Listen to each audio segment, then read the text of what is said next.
morning and welcome back to Stone of Stumbling. My name's Jason, one of the pastors at Candlelight, and we have with us again today John Loeffler, broadcast journalist, and we are here to talk again today about the Stone of Stumbling with specific reference to anti-Semitism. Why is Jerusalem and Israel even a problem in the Western world today? Why are our young people already brainwashed and indoctrinated to favor Hamas, for example, over Israel, to favor Islam over Judaism? And how is that connected to our biblical worldview and the erosion of our morals in the West? And anti-Semitism and indeed anti-Zionism is at the core of it all. And so a question of great interest to us is, how did we get to this place in our Western society today? John Loeffler, welcome back. Hi, it's always Glad to good. have you here today. Always good to be here, and we'll cram 4 hours worth of material into 1/2 hour. Watch this. Absolutely. How did we get here? Well, it's interesting you say that. Dexter Van Zyl, by the way, at the Middle East Forum a couple of weeks ago, pointed out that he thinks the reason so many college students are attracted to Hamas right now, aside from the narrative of oppressors and oppressed, because the fact that Hamas has purpose. It's a very clearly stated purpose. And postmodernism has just left millennials in their 30s and 40s shipwrecked. They don't have purpose. There's high levels of suicide, high levels of depression.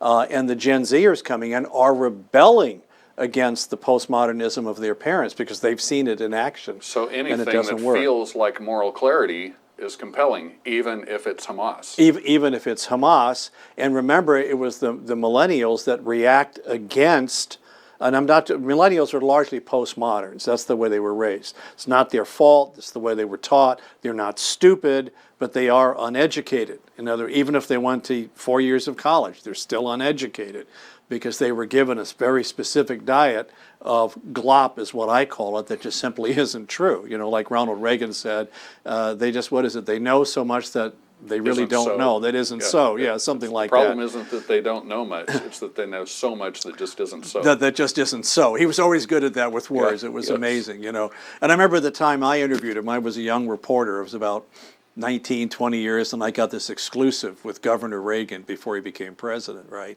And I'm standing there. He's tall, I'm short, and I'm trying to think of questions to ask about this labor dispute because I've got this exclusive now with the governor, right?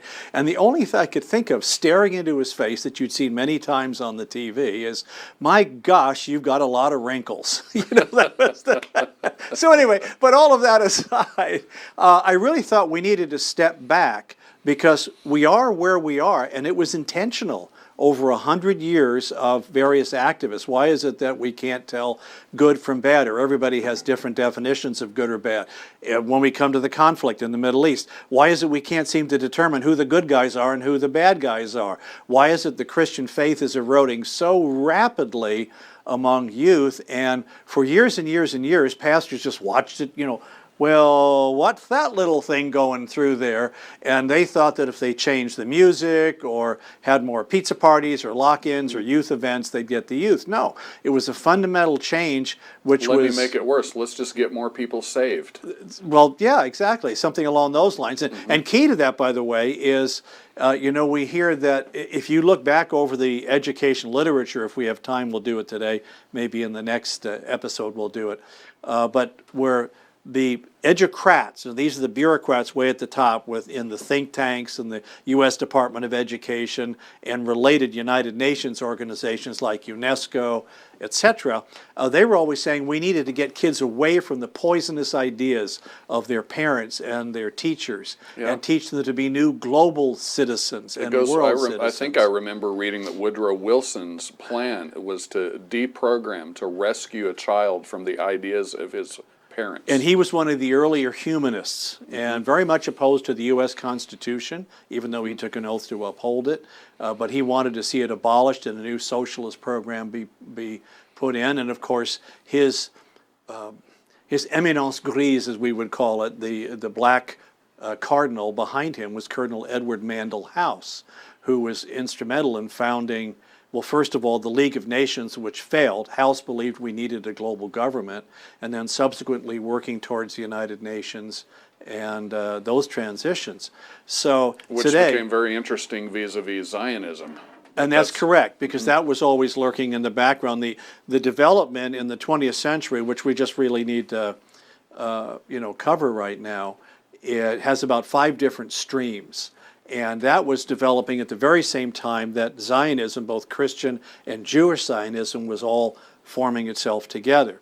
And you saw the interaction between all these different streams. But they've gotten us where we are today. And our audience will have heard of pieces of some of these streams. Some of these will be familiar names. Exactly. Some of them will be, some of them not. I always ask, why are we still prattling on about race over 60 years after the Civil Rights Act of 1964?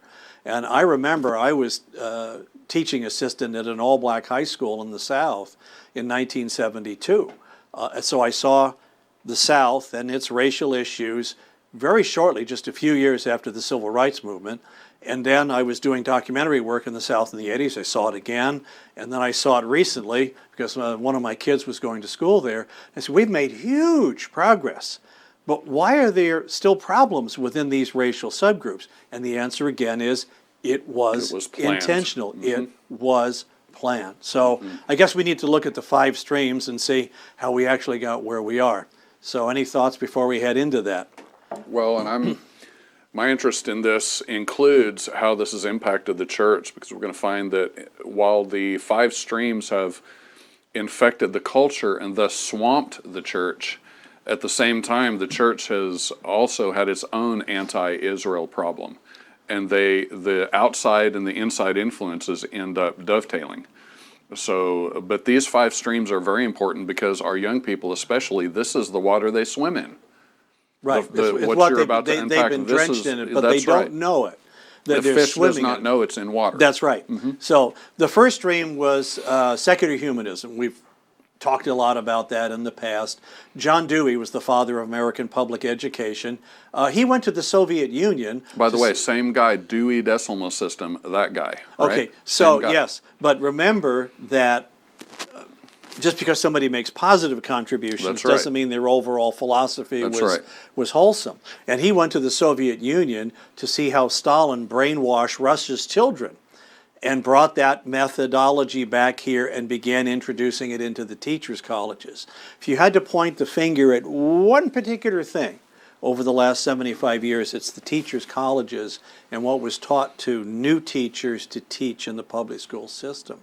So that was John Dewey. And again, if we have time, we'll go into some quotes because they're really revealing when you read the educational literature of 50 and 60 years ago. Well, and they're very blunt about it. They were very open. So, don't let anybody say, well, that's conspiracy theory, that we always get. No, it's very open. They weren't hiding it. They weren't hiding it. They were telling you in their speeches and in the articles they were writing in the professional literature what it was they were going to do. All right, the second stream is the Theosophical movement. Now, a lot of people probably haven't heard of this. This is one our people will not probably know about, except maybe from arcane stories, about Hitler and the occult, for example. But they won't know it was Theosophy. They won't know it was Theosophy. It was founded by an occultist in the 1800s known as Helena Petrovna Blavatsky. And she was okay in terms of founding the movement. We'll put that in cadiddles. But the real person was her successor, was Alice A. Bailey. And Bailey founded the Lucifer Publishing Company in 1920, right around there. Literally named it after Lucifer. Named the Lucifer Publishing Company, right, the light bearer. What she did is she channeled a whole series of plans from a demon spirit whom she called him her ascended master from Tibetan Buddhism. That was her thought. But it's an entire series of plans for a global government and transforming the world. Now, you can say, okay, well, that's a little wacko off in the corner. I wish you were right, but you're not, because the name of the organization was later changed to Lucis Trust, which today is a major non-governmental organization at the United Nations. I was going to start. My understanding is that globalist elites are using her plan today. And her ideas interact with that. You had Barbara Marx Hubbard, who ran for vice president of the United States at one point, and she was a big devotee of this. So this is all mixed in here. When you read her booklets, the part of the plan, and that's what she called it, they would talk about things like a new world order. That's where these terms came from. It wasn't the wacky right that came up with this, which is what we're always being told in the media. It was, they did it, and even George Orwell was using, or sorry, H.G. Wells used the term New World Order, talking about a global society that people were pushing for. We're dating ourselves, but I first remember George Bush Sr. using that term, and it was a Republican guy talking about a New World Order, but it was Alice Bailey, that's her name. It was Alice this was Bailey. Tracking with her. Right, and not only that, he quoted Bailey when he was saying 1,000 points of light. 1,000 points of light. Right, that was right out of this demon-inspired plan that she had channeled. Now, she passed away in 1948, but the demon spirit had said it really wasn't going to click into full gear until, put your seatbelt on, 2025. So we're a year out from that. And if you read the booklet on education, you can get it from Lucis Trust today. Last time I checked anyway. You may give them $10, I think that's what it is. It's like reading today's education, the philosophy behind it. So this had a major... In other words, their plan has worked. The Theosophists have succeeded. They have succeeded. And they're, how do I describe this? Their heirs, okay, in this whole belief system, popped above the surface in the 1960s with the sudden fascination with Hinduism and Buddhism, with Eastern mysticism, and a rejection of Christianity and Judaism as something worthwhile looking Shirley into. MacLaine out on a limb, remember that? I do remember that. Shirley MacLaine was a direct product of that and this thinking. And you even saw it in the movies. I mean, it was reflected in places like Dances with Wolves and Shirley MacLaine's movies, and also that version of Robin Hood where Robin Hood couldn't speak English. With an English accent very well, who shall go nameless, at this point, where the Muslim guy that was there is just full of wisdom, and Was it Morgan Freeman? It was Morgan Freeman who played the Muslim guy. Of course. And of course, he's just full of wisdom, whereas the Westerners are, crude and whatever. I mean, and in Dances with Wolves, it's the great Native American wisdom, blah, blah, blah. Look how stupid the whites are. Now, let's be firm about this. There were things that the whites did that were really stupid, and there was a lot of wisdom among Native Americans, okay? But this was the whole thing that we were taught. And then the corollary of that, well, you saw it start with the Flower Child movement in the 60s, the rejection of authority, free sex, free drugs, transcendental meditation, that was the big thing. The Beatles did tremendous amount of influence in terms of trying to bring this all about.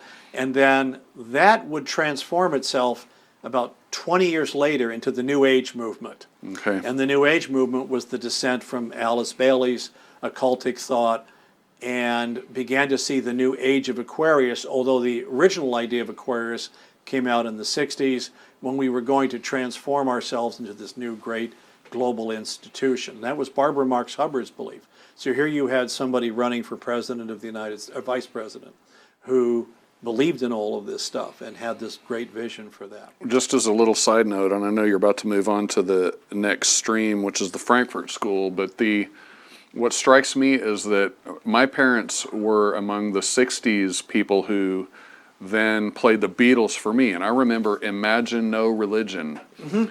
I remember this sense that what is being propagated to the culture is some kind of blessed, free, flowery, nature-esque freedom from the evils of religion. And what you are observing is that what was really going on was this was a Trojan horse for a very specific religion, this theosophy, and which for which the New Age movement became both a vehicle and a cover, and now it's everywhere. Right. I mean, remember it was when John Lennon was detailed with that song, imagine no hell below us, above us only sky. And we're all going to get together and just sing Kumbaya and everything will be just wonderful. And it was a direct smack at religion. It's hard for us to imagine deep, specific occult roots and plans with these occult roots being foisted upon us. Right. But that's what happened, correct? Yeah, and see, it's subtle. Because remember, these ideas go from elites, it starts up at the elite stages, and then it goes into academics. And academics tend to lap up the latest and greatest, good or bad. They just go after it like the Queen's corgis after hot dogs. Okay, so then they teach the college students. From there it goes into the general public and then into politics. And it flows in that direction normally. Yeah. And that's something the next group of people thoroughly understood. The Frankfurt School. The Frankfurt School, which was originally called the Institute for Marxist Research in Germany. That gives you a pretty good idea of exactly what they were all about. They were atheists, they were Marxists, and some of them were Jews. And so things in the 1930s in Hitler's Germany, as it grew in power, were not too good for them. So they saw the handwriting on the wall, and they went to the United States and set up shop in the teachers' colleges. Well, and Marx is a name we would all know, but not as many will know the name of Gramsci. Of Antonio Gramsci. And Antonio Gramsci was an Italian Marxist who believed, he had observed what was going on in Russia, and he saw that Russia was able to take over by class warfare, and the poor, the rich. Remember, in Marxism, you always have this division that you're always going to have. And he said, but he told Stalin, which was a mistake. Don't ever tell Stalin things he never wanted to hear. But he had a way of disappearing. Yeah, well, I think he wound up in a gulag. But he said, we are never, ever, ever going to be able to take over Western civilization the way you did it here in Russia, because the middle class is so prosperous, nobody wants to hear about class warfare, right? And he said, what you need to do is start up a gentle march through the culture, a long march where we go through academia, through the media, until you get people in key positions. And they have succeeded. I was going to say, it sounds like it has worked. It has worked. They came here in the 30s. By the 40s, they had control of the teachers' colleges. By the 50s, you began to see this new crop of teachers with the new great vision for transformation. You'll always hear these terms. And they began to call the older teachers, the Christians, the Jews, who understood previous morality, what we would call Judeo-Christian morality, and they began to refer to them as defective teachers. So they didn't want them. They understood they had to get rid of them until the entire teacher corps could be converted over to this whole new system. And that's what education has preached one way or another. It isn't just in what they teach necessarily, but the philosophy of education underlying it and the philosophy of morality that was spun, And you saw that, you even see that today. I mean, we're talking about 75 years downstream from this. And remember at some of these school board meetings where parents got a chance during the COVID lockdown to see what their kids were really being taught in school. And they were furious. And the school board meeting people were just shutting them down, calling them terrorists. They did not want to hear what the parents had to say because parents are stupid, according to the mind of the elites. And anybody who opposes that has got to be thwarted. So, that's why we are here today, and out of all of these streams, we have two controlling factors we should probably talk about. Yeah. And so you've noted those. What are those controlling factors, John? I thought you'd never ask. I'm trying not to derail you. I mean, I have thoughts, but look. No, go ahead. Well, look, just a little side road. I'm very interested in the role of Jews in all this, and you've noted, you have in your notes here that that one piece of the growing influence of secular humanism, hand in hand with religious elements like New Age and the theosophy that's underlying it. It has looked in our culture like an increasing power of liberalism and progressive thought, and Jews have often been at the forefront of all of these influences. You would think that the people of God would be standing upon the Word of God against these godless influences. But Judaism, especially American Judaism, during the very century when all of these five streams were on the ascendancy, were often aiding and abetting correct. the ascendancy. That's correct. And often at the forefront of it. And even Karl Marx, I am almost positive I remember J. Vernon McGee citing this, that at some point in his own high school education, Karl Marx wrote a paper on Jeremiah. These influences and influencers were they were adjacent to Judaism, but they were driving this train. And now we're looking at the stone of stumbling, and we are actually trying to counter these godless, anti-biblical, anti-Semitic, anti-Zionist influences, while noting that often the very Israel of God has been at the forefront of these movements. It's a strange phenomenon, and I've asked a lot of my Jewish friends about that. Why is this? And sometimes they're hard pressed to explain it. It's basically the idea that if you look at what happened in Europe prior to the advent of Nazism, the Jews had become very much acclimated to European culture. They wanted to be seen as fitting right in. We're Europeans just like you. We're not a strange, weird race of people like the ones that come from the Russian steppes or something like that. Or the gypsies. Or the gypsies here. The same thing just happened all over again. You need to understand this. Intersectionality just blew up in the face of American Jews, where they've been thinking, well, we vote on the left, we're tolerant like you are, we're woke like you are, and what? You don't like us? Well, so they have to end up camping pro-Palestinian, and yet the Palestinians are from the river to the sea. Palestine must be free. And Jews are going to be dead. Yes. I mean, that's, you have to remember that. It's hard to be on both sides of that one. Well, this has created a real crisis. And I saw this coming. It was amazing. I've been able to talk to my Israeli friends for about 30 years here and say, they'll go, oh, U.S. is wonderful. I said, you don't understand. The U.S. is going to flip on you here. Watch this flip.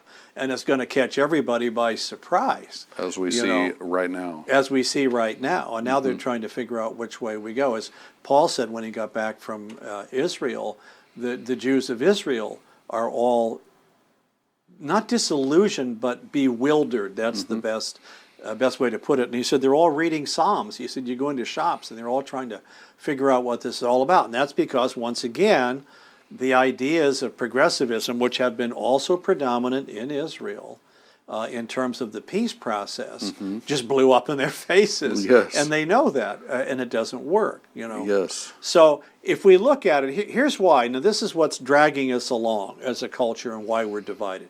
There are two controlling factors. The first one is postmodernism, all right? And behind postmodernism is the New Age influence as well. The second, we'll take a look at each one real quickly here. And the second is the cultural Marxism that was started by the Frankfurt and also the Leipzig schools, but I don't talk about them as much. You need to understand, and I cannot be more emphatic about this, they both are toxic and lethal to Christian faith or to Jewish faith. Toxic and lethal because they put you on shifting sand. And Jesus said you have to build your house. Now, originally, he's talking about himself, the rock, but it also works philosophically. And that's why so many postmodernists... Objective, absolute truth. That's correct. Of reality, of clear biblical morality, the rock. That's right. Versus because in times sands. of turbulence in your life, or as far as what's right or wrong, social issues, political issues, you have to have reference points. And postmodernism only leaves you with your own reference points because there are several characteristics. Okay, the first one is it's driven by feelings and short-term perceptions based on the idea that there are no absolute truths.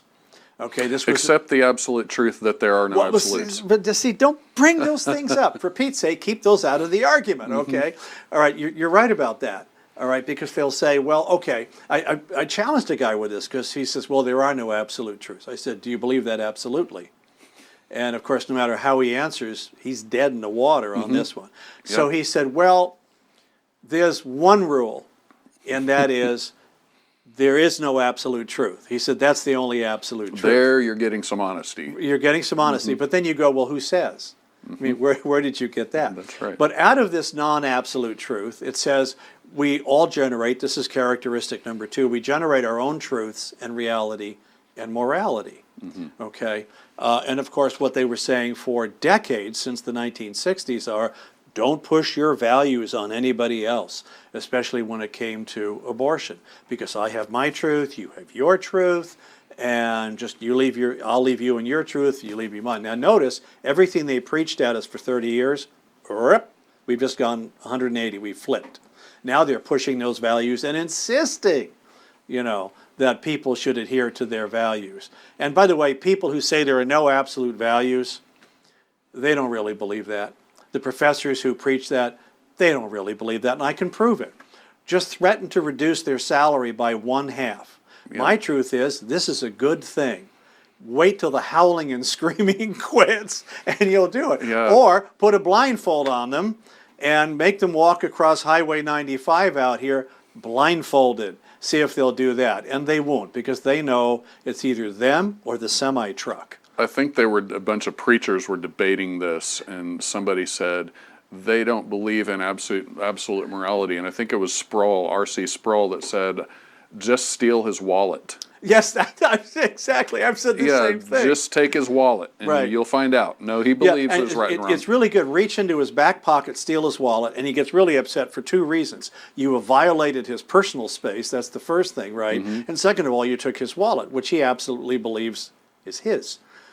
Etc. So now let me give you these 4 characteristics that once you understand this, then you understand what's going on to a large degree. Okay.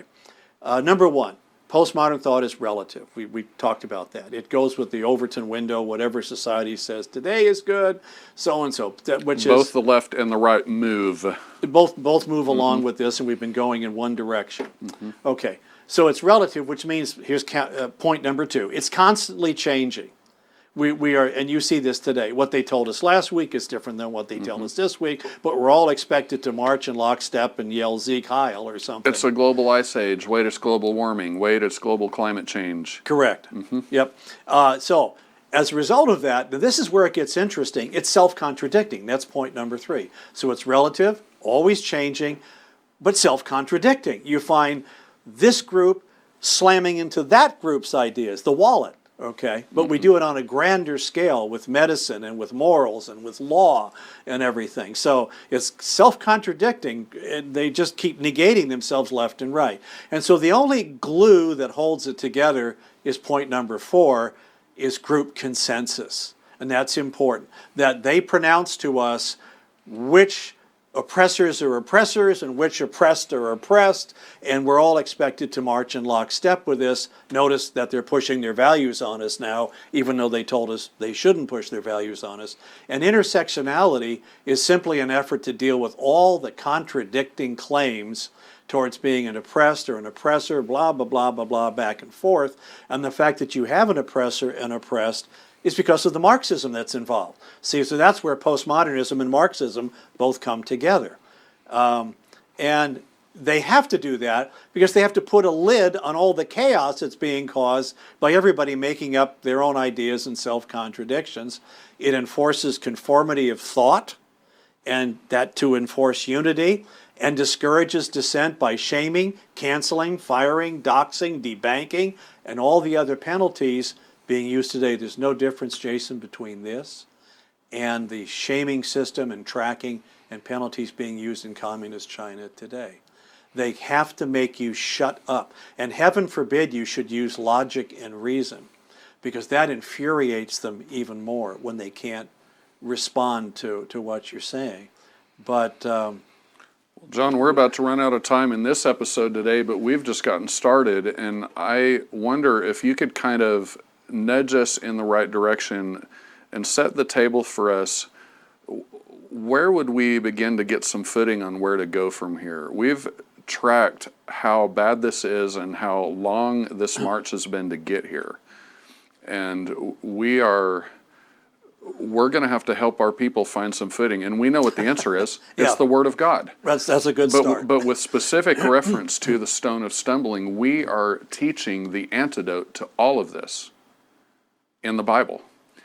and yet it has to be specifically dialed to counter what has been foisted on our people. So, and there's some truth to this. This is the important part. I've talked to 4 different people who are engineers in major manufacturing areas.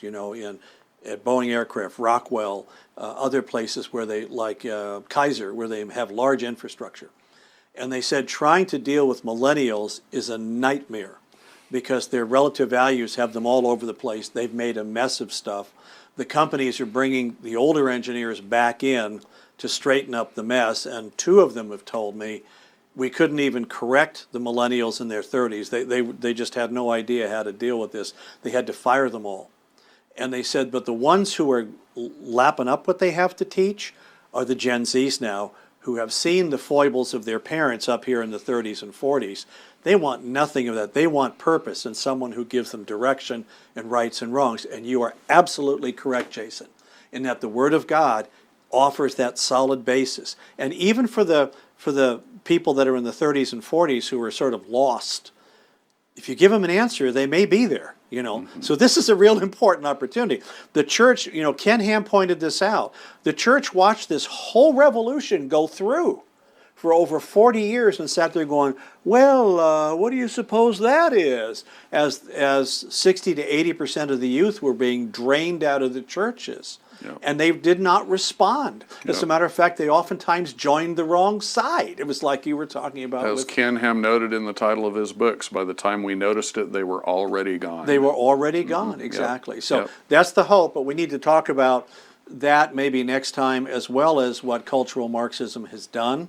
And I wanted to do some quotes from teachers, from the educrats and what they were saying back in the 40s, 50s, 60s, and 70s to say, this isn't a conspiracy. They were very open about what they were going to do. Nobody believed them. I know our viewers, our audience will really appreciate those quotes and further answers to these questions. Thank you so much, John, for being here with us today on this episode of The Stone of Stumbling. It's been good to have you here today. Jason Murray, one of the pastors at Candlelight Christian Fellowship, and I hope you have enjoyed this broadcast. More to come very soon. May God bless you. Have a great day.